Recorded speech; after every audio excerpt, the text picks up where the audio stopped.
The Economist.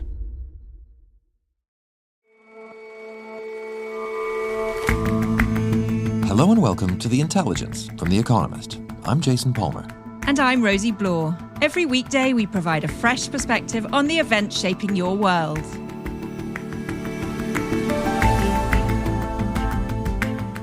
In Britain last night, the chief commentator for England's first match of the European Championship could only have been one man, Gary Lineker. Our correspondent meets the former footballer turned national sweetheart and now podcast mogul. And in Japan, paying for intimacy isn't new, but a boom in host clubs where male waiters pamper and flatter female customers reflects a worrying trend in society. Many adults there never go on a real date.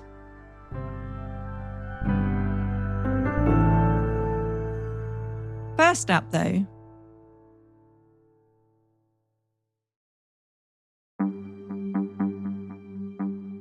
a city under siege, petrified civilians, children starving. The death toll is mounting. That scene today is not in Gaza or Ukraine, but in Sudan, where a bloody conflict is raging, ignored by most of the world.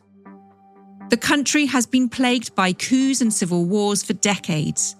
The latest bout erupted last April, when fighting broke out between government troops and a paramilitary group, the Rapid Support Forces, or RSF. Clashes spread through the country, drawing in other militias and rebel groups. Tens of thousands of people are thought to have been killed, in combat, through hunger, and even, some suggest, ethnic cleansing. The Sudanese resistance committees has called the attack on Tuesday a massacre. It says the RSF fighters looted the village and that many... Now, the attack has reportedly killed 150 people, including dozens of children and women. El Fasher is the last city in the western Darfur region still controlled by the Sudanese army. And last week, the UN Security Council voted to demand an immediate ceasefire there. This council has sent a strong signal to the parties to this conflict today. This brutal and unjust conflict needs to end. But that strong signal is unlikely to restrain the rebels on the brink of taking the city, or help the people now trapped inside. It's hard to overstate just how critical the situation currently is in Sudan. Tom Gardner is Africa correspondent for The Economist. The rebel forces, the Rapid Support Forces, the RSF, are on the march and imposing a brutal siege on a city of nearly 3 million people. There had been some hope in the last few weeks that pressure from America and also from the United Arab Emirates, which is close to the RSF and has been supplying it, might force at least a temporary truce. I don't think that is likely to happen in the coming days. Tom, you've mentioned this siege on the city of El Fasher. What's the situation like on the ground there? Well, the city is surrounded almost from all sides by the RSF, which is currently shelling camps for internally displaced people, civilian areas. At the same time, you have a smorgasbord of local rebel movements in the city who are fighting back, defending the city. You also have the army, which is the RSF's principal antagonist, holed up in barracks in the city centre. I've been in touch almost every day with people on the ground there, and they hear bombs every day, every night. Civilians are being killed every day. There were 3 functional hospitals. There are now no functional hospitals. The Médecins Sans Frontières, MSF, has in recent days had to pull out. So there are no medical facilities, barely any food and water, running out rapidly. Sounds absolutely horrific. Can you just fill in some of the context for me, how El Fasher fits into the broader conflict in Sudan? Sure. So it's the last remaining stronghold of the army and, in effect, the national government in Darfur. That's the vast western region that's the size of France, effectively. All other major cities in the region have fallen to the RSF since the war began.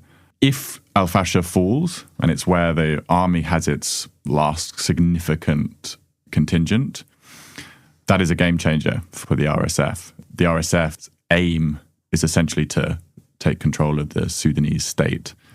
It will, by that point, control about a third of the country and will be pushing eastwards. It already controls most of the capital, Khartoum. The army and de facto government basically had to relocate to Port Sudan on the Red Sea. So the country is rapidly fragmenting. Ever since the fall of Omar al-Bashir, Sudan's dictator for 3 decades, the army and the RSF, which was essentially part of the army, were running the country essentially together for about 4 years. And it was a power struggle between the head of the army, the de facto president, General Burhan, and the RSF, led by Mohammed Hamdan Dagalo, universally known as Hemeti, who fancies himself as Sudan's president. The two came to blows a year ago. Essentially, the RSF rebelled against the army, and ever since then, the two have been battling it out for control of the country. The last time you were on the show in April, you were saying that you thought that there might be a famine by June. We're now at June. Has that come to pass? Well, the UN has not declared famine, but that's basically because the army won't allow the collection of the data needed to officially declare a famine. But I think there is no question that large parts of the country are already facing famine, including Darfur, where al-Fashir is now. There will be soon 2 failed harvests. Access for aid agencies is incredibly limited. Trade has basically ceased. Harvest has failed. So the latest projections are for potentially 2 million people to die from starvation or hunger-related diseases. To hear you talk about the lack of aid, the lack of trade, the failed harvests, it's obviously a complete disaster for Sudan. Does that disaster end at Sudan's borders, or how does this fit into the region? Yeah, the regional implications, regional and beyond, are, I think, really significant and often underpriced. If the RSF takes all of Darfur, it essentially controls all of Sudan's western frontier, the border with Libya, Chad, the Central African Republic, and South Sudan. That means it will be far easier for it to import fuel, arms, and mercenaries. There's also potential for the war to spread over those borders into Chad, for example. And then there are the economic implications. South Sudan currently is in the midst of an enormous economic crisis, triggered to a very large degree by the collapse in oil exports when the RSF took control of the pipeline that they need to export oil via Port Sudan across the Red Sea. And then, of course, there is the displacement crisis, 10 million people on the move, which, of course, means refugees not only in the region, but towards Europe and the Middle East as well. I feel like I recognise the phrase that you used, Darfur, a region the size of France, because it's a region that's seen such tragedy. We've been talking about it for decades. And obviously with regard to genocide back in the 2000s, has that been repeated? Is there a prospect of that being repeated? Darfur has been in the headlines for decades. I remember when I went to al-Fashir myself in 2019, there was a little bit of hope then that a page might have been turned after the genocide of the 2000s, that there might be a possibility for lasting peace. Clearly, those hopes have been dashed. In fact, last year, the fighting in West Darfur involved ethnic cleansing by the RSF, which has been described as possible genocide. And there are major fears that what will happen should the RSF seize control of al-Fashir would be a repeat of what we saw in West Darfur, which is itself a repeat of what happened in the 2000s. And is there a possibility of stopping it? Well, the Security Council voted finally to call for a ceasefire and an end to the siege. That is a step forward. There are also possibly going to be talks in Jeddah in Saudi Arabia, organised by the Americans. Those are supposed to have taken place now for months, so I wouldn't hold my breath. Previous truces, ceasefires over the course of the last year have lasted for a week or so and been roundly violated across the board. So I wouldn't put too much hope in the prospect of a ceasefire. Ideally, what you would have is what you had in the 2000s, which was an international peacekeeping mission of some kind, or at least a monitoring mission. But is that likely, given how little attention Sudan is getting internationally? It's often described as a forgotten conflict, and I think that doesn't quite do justice to it.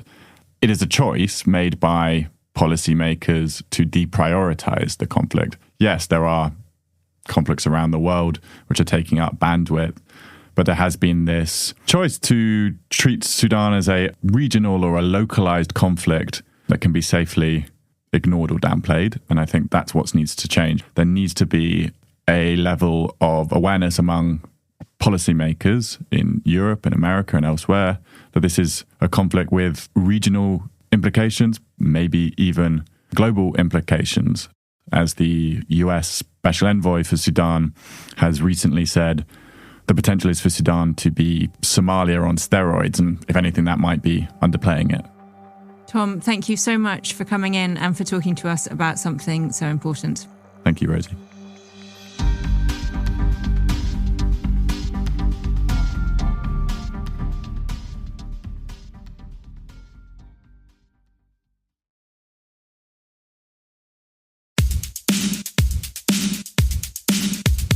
Lineker sneaking in, a chance for England here. Is it going in? It is! And Gary Lineker has put England in... In the 1980s and early 1990s, Gary Lineker was the number one striker in the England football team. Lineker is in the middle. Lineker! Brilliant! He was the top scorer at the World Cup of 1986, a feat that earned him a move from rainy English football to glitzy Barcelona. Now, most footballers, when they retire, go in for a bit of punditry or a spot of coaching. Not Gary Lineker. He's had not just one successful post-football career as an A-list TV presenter, but two, he's now a kind of podcast mogul with his own company. Andrew Miller is a special correspondent for The Economist. And his career, which is a startling hat-trick of successes, punctuated by the odd controversy, encapsulates, I think, some deep trends and fault lines in England's personality. And Andy, I know that you spoke with Mr. Lineker recently. What do you reckon is the secret to his hat trick of successes then? Well, according to him, Jason, he owes it all to football. If I hadn't scored all those goals for England, I wouldn't have given the opportunity to work with the BBC, firstly as a pundit and secondly as a presenter. And then if I hadn't have had the career in presenting in the TV side of things, I wouldn't probably have gone into a production company. But none of this would have happened without maybe being pretty good at football. But there's also quite a lot of foresight involved, because he started plotting his career in broadcasting while he was still playing football. His England teammates called him Junior Des because of his fascination with Des Lynam, who at the time was the BBC's football anchorman. I used to go and sit with the journalists. I used to go and sit with the guys that did the radio, and I watched them how they did it, and I watched how they wrote their intros. I used to spend a lot of time with the people that were doing the television. Even at that stage in my career, I knew where I wanted to go, and I didn't just want to be a pundit. I wanted to be presenter, because I thought, having played at the level I played at the very top, I thought it would give me an edge over the others and perhaps give me some kind of longevity. And I think both sort of came true, certainly the longevity side of things. And 25 years ago, Lineker started presenting Match of the Day, which is the BBC's flagship football programme. And he fronts lots of other live sporting events for other broadcasters too. And at the BBC, he's one of the highest paid presenters. Okay, that's the success side of the thing, but you said the odd controversy has spotted the record a bit? Yes, Jason, there have been some unorthodox moments, some of them kind of humorous. He once promised that if Leicester City, his hometown club, won the Premier League, he'd present Match of the Day in his underwear. Leicester did win the league, and Lineker duly stripped in 2016. But he's been involved in other controversies too, some caused by the posts he writes on Twitter, now called X. And last summer, he was taken off air by the BBC after being accused of violating the BBC's impartiality rules. Since he never got a yellow card on the pitch whilst playing football, this technically counted as his first professional caution. Lineker had said that the language of government asylum policy was not dissimilar to that used by Germany in the 30s. Well, this was a good example of why it's a bad idea for politicians to take on celebrities, because his colleagues downed their microphones and he was quickly reinstated. And he's carried on sharing his opinions since. I think sometimes when I talk about the BBC, I think sometimes we forget how wonderful the institution is. And I think sometimes we should just not worry about the criticism side, because they've got agendas. And the BBC doesn't have agendas, and we should just carry on and do our stuff. Well, carry on Lineker certainly has. Well, as you say, he's now a podcast star as well. What's that about? Yeah, so along with two former BBC producers, Lineker founded Goalhanger, which makes a series of extremely popular podcasts. The basic shtick of this firm is that people want to listen to amicable dialogue in a shouty world, and they seek presenters with good chemistry, just like you and I have, Jason. For example, Lineker and two other former footballers, his fellow England striker Alan Shearer and Micah Richards, another former player, present The Rest is Football. Now, listeners to this podcast would be forgiven for thinking that Lineker was never much of a player, given his self-deprecating tone, which is also, I think, part of his appeal. We're all goal scorers, but I think different ones. You loved scoring from inside 10 yards. And I couldn't kick it any further. Another of Goalhanger's hits, The Rest is Politics, is presented by Alistair Campbell, who's Tony Blair's former spin doctor, and Rory Stewart, formerly a Conservative MP. And there's an American version of The Rest is Politics, which features Anthony Scaramucci, a.k.a. The Mooch, who was briefly Donald Trump's communications director. Then there's The Rest is History, which is already a smash hit in America, in Australia and elsewhere. So clearly he's got the hang of the media game here, but you mentioned at the start that he is a reflection, in a way, of some deep things about the English personality. What did you mean by that? Well, first of all, there's football, and the national mood in England is often determined by the team's performance in major tournaments, and Lineker has starred in several of those. And you get the sense of the status that gave him from a play called An Evening with Gary Lineker, which was later made into a film. In it, an unhappy wife tells her husband that she's running off with someone else. Do you understand me? I said I am going to live with Gary Lineker. Of Spurs and England, yes. Well, aren't you going to say anything? Gary Lineker, eh? Well done. He's also a fixture at the national broadcaster, the BBC, which is one of Britain's best-loved brands and institutions. But there's something else, something even deeper than the BBC in football, I think, which is the subject of class. Now, Lineker had a working-class upbringing. His father ran a market stall on which he helped out. I'd work on it in summer holidays. I would work on it at Christmas when it was his busiest period. I'd go into the wholesale market with him at 4 or 5 in the morning, but not often. But I think what it did, it made my ambitions to be a footballer greater, because that was, they were incredibly long days. It's really hard work. And as he tells it, he's experienced some snobbery, but now he's also cosmopolitan and suave and hard to place class-wise, I think, which is an asset in a country like England, which, as George Orwell said, is the most class-ridden place under the sun. And he also, I think, Jason, has become a kind of mascot for Englishness, which is an identity that's often thought to be kind of exclusive and jingoistic and maybe a bit ugly. And Lineker is an avowed English patriot who was captain of his national football team. But while he may be outspoken occasionally, he's not boastful or insular, and I think he's a nice benign mascot for this somewhat misunderstood identity. And this summer, of course, as the BBC's presenter at the European Football Championships, Gary Lineker will once again embody the hopes of a nation. Andy, thanks very much for your time. Thanks for having me, Jason.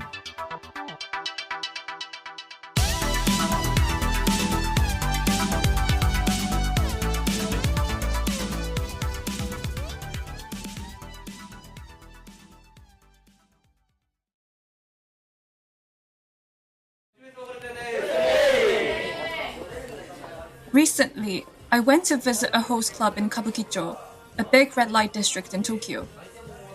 When I walked in, I noticed it was very dark, and a man in a suit came up to me, and he escorted me to a table, and then I was surrounded by 4 young men. Moriki Ida writes about Japan for The Economist. 3 of them were sitting across the table, but right next to me on the couch, there was a young man called Hiragi Saren. He's 25 years old. He has bleached hair, he's wearing a black tank top and a necklace. I also noticed he was wearing makeup. Saren explained to me that the 3 guys are his assistants. They offered me shochu, and whenever I take a sip, they would wipe my glass with a cloth, or offer to pour in some more. Basically, their job was to keep me company, and they're making small talk. They ask me things like what I like to drink, how often I come to Kabukicho, and they also give me a lot of compliments. They say things like, "Oh, you're so pretty," or "You remind me of this actress," and of course, I know they're not being honest. I know they're just trying to flatter me, but I have to admit, it was kind of nice to get that attention until I was handed the bill. Go on then, Moeka. How much did they charge you? What was the damage? Well, I sat there for just an hour and I didn't even drink that much, but the bill was 30,000 yen, which is around $200, so it felt expensive to me. In Japan, these host clubs are very popular. It is said that there are around 900 host clubs across Japan and that there are 21,000 hosts working at these bars. Moeka, I'm wondering where sex might come into all of this. The point is to offer psychological intimacy.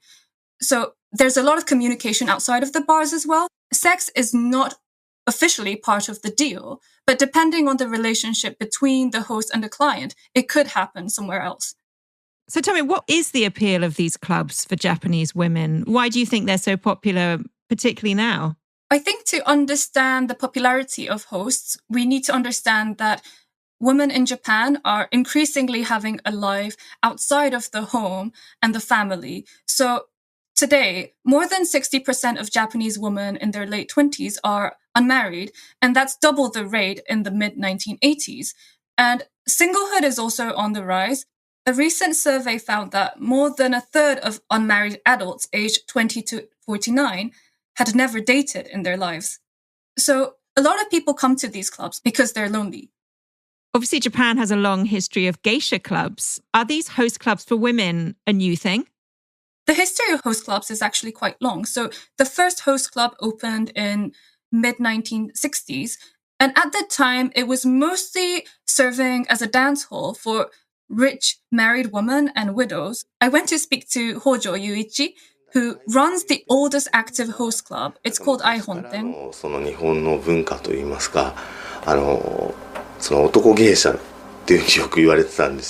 It was interesting how he described how the early hosts called themselves male geishas. And when the business just started, it was seen as a very fringe, sleazy business.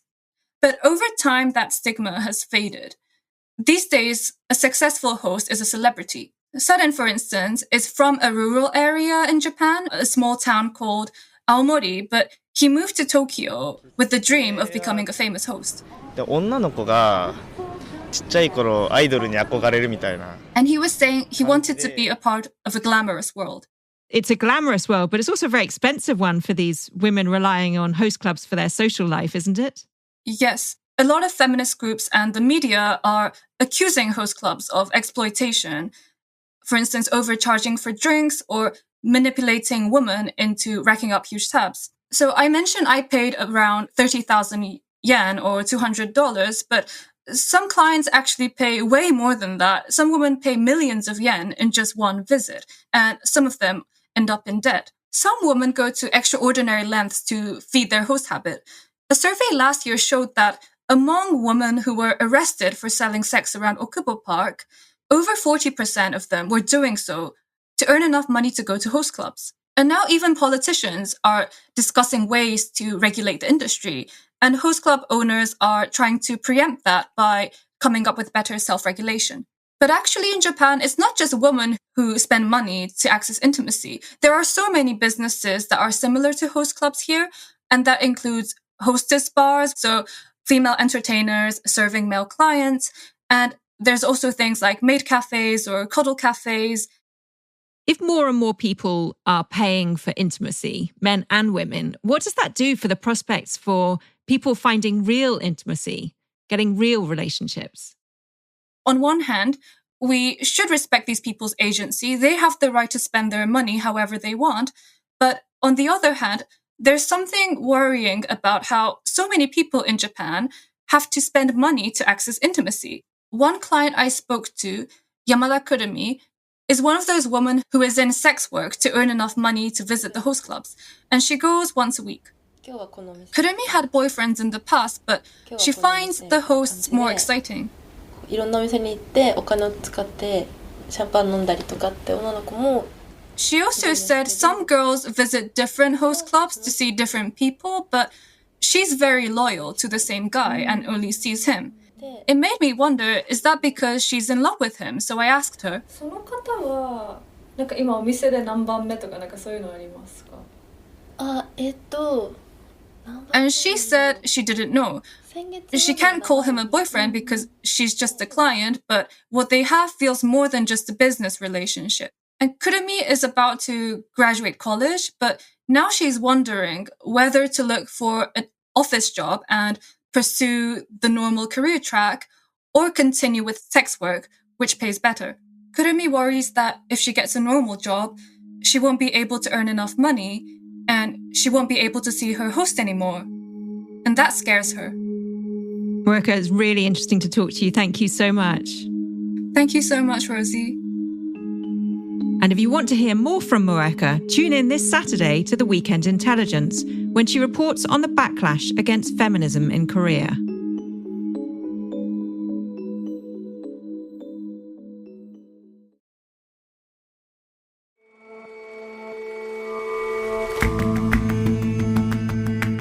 That's all for this episode of The Intelligence.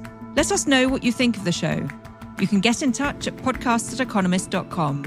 We'll see you back here tomorrow.